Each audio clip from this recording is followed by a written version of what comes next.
Assalamualaikum Saudara Alun. Saat ini kedatangan rombongan kedua dari warga etnis Rohingya di desa Lekat Tebay, Kecamatan Dewantara, Aceh Utara. Untuk saat ini mereka berjumlah sekitar 119 orang. Mereka terdampar diperkirakan sekitar pukul 5 pagi tadi.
Bang.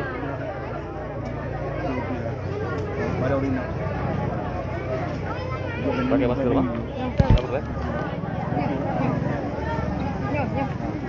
Lagi buka ubun tu.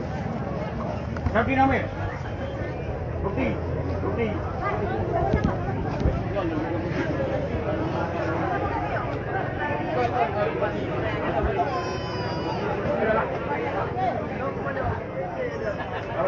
Pakai masker yang.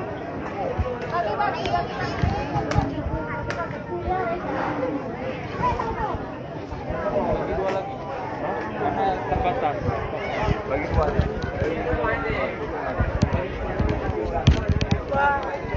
Anakku kali dua kali peno. Yang benar dari peno.